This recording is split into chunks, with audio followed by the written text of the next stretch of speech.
தற்போதைய தமிழ்நாட்டு அரசியல் களம் குறித்து விவாதிக்க இணையம் வழியே இணைந்திருக்கிறார் பத்திரிகையாளர் சுவாமிநாதன். சார் வணக்கம். அடுத்தடுத்த பிரேக்கிங்கள், யார் என்ன முடிவெடுக்க போறாங்க, எந்த தரப்பு தனக்கான தாவேகாவுக்கான ஆதரவை அளிக்க போகிறது, உங்களுடைய முதற்கட்ட பார்வை என்னவாக இருக்கிறது? நிச்சயமாக தமிழக அரசியல் களத்தை பொறுத்தவரை சற்றேறக்குறைய ஒரு 35% வாக்குகளை பெற்றிருக்கிறார் தமிழக வெற்றி கழகம். 108 இடங்களை பிடித்திருக்கிறது. ஆனால் கிட்டத்தட்ட பெரும்பான்மை என்கிற இடம் அவருக்கு கிடைக்கவில்லை. என்றாலும் கூட சட்டமன்றத்தினுடைய மரபுகளின்படி யார் பெரும்பான்மை பெறாவிட்டாலும் கூட முதன்மை கட்சி என்கிற அடிப்படையில், அதிகமான எண்ணிக்கையில் வெற்றி பெற்றிருக்கிற கட்சி என்கிற அடிப்படையில் தமிழக வெற்றி கழகத்தை அழைத்திருக்க வேண்டும். அவர் பெரும்பான்மையை காட்டியிருக்க வேண்டிய இடம் சட்டமன்றம் தான். இப்பொழுது அவருக்கு ஒரு 6 இடங்கள் தேவை என்கிற நிலையில் இந்திய கம்யூனிஸ்ட் கட்சி, மார்க்சிஸ்ட் கம்யூனிஸ்ட் கட்சி, விடுதலை சிறுத்தைகள் கட்சி உள்ளிட்டவர்கள் இன்னும் முடிவை அறிவிக்க வேண்டியிருக்கின்றன. இந்த ஒரு இடம் இதில் ஆழமாக சிந்தித்தால் கிட்டத்தட்ட விஜய் அவர்கள் வலதுசாரிகளின் பக்கம் நகரவே இல்லை. அவருடைய ஆதரவையோ அவருடைய எதிர்பார்ப்போ என்டிஏ அலையன்ஸை பத்திரனாகவே இல்லை. அதிமுகவையோ அதனோடு இருக்கக்கூடிய பாட்டாளி மக்கள் கட்சி, அமமுக பக்கம் நகரவே இல்லை. அவர் கிட்டத்தட்ட ஒரு மதச்சார்பற்ற கொள்கை என்கிற நிலைப்பாட்டில் தான் ஏற்கனவே காங்கிரஸ் வந்து விட்டது. கிட்டத்தட்ட ஒரு ஆதரவு நிலைப்பாடு வேண்டும் என்கிற நிலைப்பாட்டோடு மார்க்சிஸ்ட் கம்யூனிஸ்ட், இந்திய கம்யூனிஸ்ட், விடுதலை சிறுத்தைகள் போன்ற கட்சிகளையே மீண்டும் மீண்டும் அணுகி கொண்டிருக்கிறார்கள். பட் இந்த இடத்துல இப்ப கிங் மேக்கராக இந்த 3 கட்சிகளும் இருக்கின்றன. மூன்றுமே தலா 2 இடங்கள் தான் எடுத்திருக்கின்றன. இருந்தாலும் கூட அவர்களுக்கு எந்த முடிவையும் இந்த சூழல் வரை எடுக்க முடியவில்லை. காரணம் என்னன்னா, காங்கிரஸ் கட்சி ஒரு எதிர் முடிவை எடுத்தார்கள். தமிழக வெற்றி கழகத்தை நோக்கி நகர்ந்தார்கள். கிட்டத்தட்ட அதனால் அவர்களுக்கு மக்கள் மன்றத்தில் ஒரு பெரிய அவப்பெயர் ஏற்பட்டது. திமுக நேற்று நடைபெற்ற கூட்டத்தில் கூட அவர்களை துரோகம் செய்து விட்டதாக குற்றம் சாட்டியிருந்தாங்க. இந்த இடம் தான் இந்திய கம்யூனிஸ்ட், மார்க்சிஸ்ட் கம்யூனிஸ்ட், விடுதலை சிறுத்தைகள் கட்சிக்கு ஒரு நெருடலை தருகிறது. ஒரு நிலையான ஆட்சி வேண்டும் என்பதிலையும் அவர்களுக்கு சந்தேகம் இல்லை. இன்னொன்று பக்கம் கோணம் கூட இருக்கிறது. விஜய் தீவிரமாக பாஜக எதிர்ப்பையும் காட்டல. இவ்வளவு பிரச்சனை நடந்து கொண்டிருக்கிறது. காங்கிரஸ் போய் ஆளுநர் அலுவலகத்தை முற்றுகையிடுவோங்கிறாங்க. காங்கிரஸ் கட்சியில் இருக்கக்கூடிய ப. சிதம்பரம் கண்டிக்கிறார். காங்கிரஸ் கட்சியுடைய ஜோதிமணி அறிக்கை விடுகிறார். சமூக வலைதளங்களில் களமாடுகிறார். ஆனா இதற்கெல்லாம் குரல் கொடுக்க வேண்டிய தாவேகா கொஞ்சம் அமைதியாகவே இருக்கிறது. அந்த இடம்தான் இவர்கள் பாஜகவை தீவிரமாக எதிர்த்திருந்தால் இந்திய கம்யூனிஸ்ட், மார்க்சிஸ்ட் கம்யூனிஸ்ட், விடுதலை சிறுத்தைகள் கட்சிகளுக்கு ஒரு நிலைப்பாட்டை எடுக்க வசதியாக இருந்திருக்கும். அந்த இடமும் ஒரு தொய்வாக இருக்கு. இன்னொன்று, இதுவரை வரலாற்றிலே இல்லாத ஒரு சம்பவம் நடக்க இருக்கிறது. அது யூகமா வியூகமா என்பது இரண்டாவது இருந்தால் கூட கிட்டத்தட்ட திமுக அதிமுகவை சேர்ந்து விஜய் அவர்களை வீழ்த்துவதற்கான சில வியூகங்களை வகுக்கிறாங்க. கிட்டத்தட்ட ஏன் சட்டமன்ற உறுப்பினர்களை பாதுகாக்கிறார் எடப்பாடி பழனிசாமி அவர்கள்? அவர் என்ன காய் நகர்த்துகிறார்? நேற்று மாலை சட்டமன்ற உறுப்பினர்களிடம் பேசிய எடப்பாடி பழனிசாமி அவர்கள் நல்லதே நடக்கும் என்கிற வார்த்தையை சொல்லியிருக்கிறார்.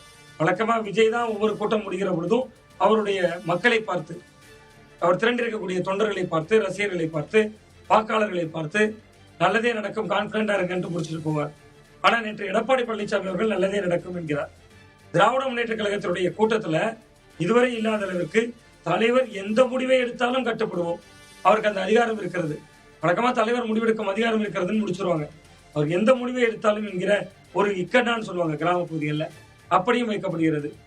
கிட்டத்தட்ட தாவேகாவினுடைய சட்டமன்ற உறுப்பினர்கள் இப்பொழுது என்ன நிலைப்பாடு எடுக்க போகிறார்கள், தாவேகா கட்சி என்ன அமைக்க போகிறார்கள் அப்படிங்கிற முடிவு இன்னும் அறிவிக்கப்படலை. அந்த முடிவை எப்ப எடுப்பாங்கன்னா இந்த 6 சட்டமன்ற உறுப்பினர்களுடைய முடிவை பொறுத்ததுங்கிறத. மார்க்சிஸ்ட் கம்யூனிஸ்ட், இந்திய கம்யூனிஸ்ட், விடுதலை சிறுத்தைகள் கட்சியினுடைய கூட்டத்தில் என்ன நிலைப்பாடு எடுக்கிறார்களோ அதை பொறுத்துதான் தாவேகா எம்எல்ஏக்களுடைய கூட்ட முடிவுக்கு வரும். அதுவரை அவர்கள் கூட்டத்தில் தான் இருப்பாங்க. வெளியில் வந்து இவர்கள் ஏதாவது அறிவிக்கணும், என்ன நிலைப்பாடு எடுக்கிறாங்கன்னு அறிவிக்கணும். அப்படி அறிவிக்கிற வரையில் தாவேகா எந்த முடிவையும் எடுக்காதுன்னு தான் நான் பாக்குறேன். இதுல விஜயனுடைய ஒரு அவசரமும் இருக்கிறது. நீங்க ஆளுநர் இடம் போறீங்க, நான் முதன்மை கட்சி பெருவாரியான எண்ணிக்கை ஜெயித்திருக்கிறேன், 108 இடங்கள் வெற்றி பெற்றிருக்கிறேன், எங்களை ஆட்சி அமைக்க அலையுங்கள் என்கிற கடிதம் கொடுத்திருந்தால் ஓகே. காங்கிரசுடைய ஆதரவு கடிதம் கொடுத்தது கூட சிக்கல் இல்லை. என்ன கேட்டா தவறு ஒன்றும் கிடையாது. இப்படியா ஆதரவு கடிதம் கொடுத்தீங்கன்னு கேட்க முடியாது. நீங்க அதை கேட்கறாங்க, கொஸ்டின் பண்றாங்க, அது கூட இல்லை.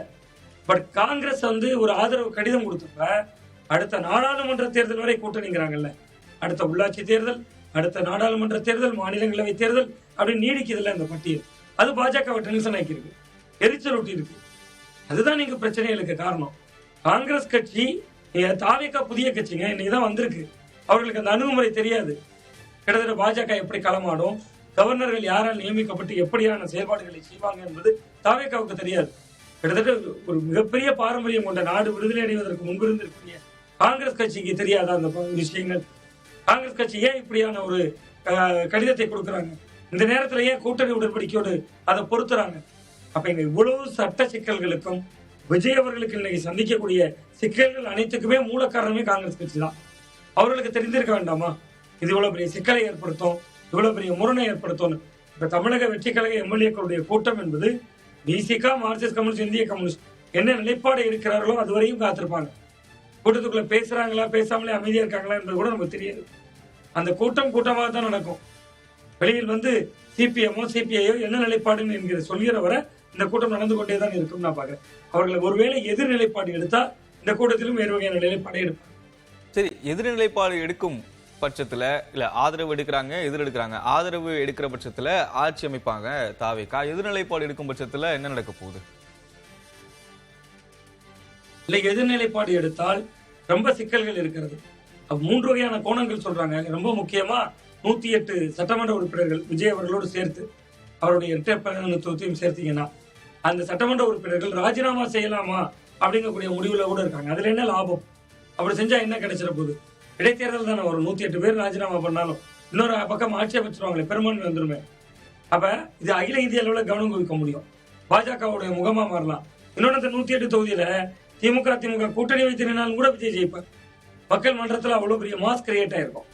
இங்க டிஎம்கே ஏடிஎம்கே ஒருவேளை கூட்டணியோடு தேர்தலை சந்திச்சாங்கன்னா, கூட்டணியோடு ஒரு ஆட்சி அமைச்சாங்கன்னா 2 நிலைப்பாடுகள் இருக்குல்ல.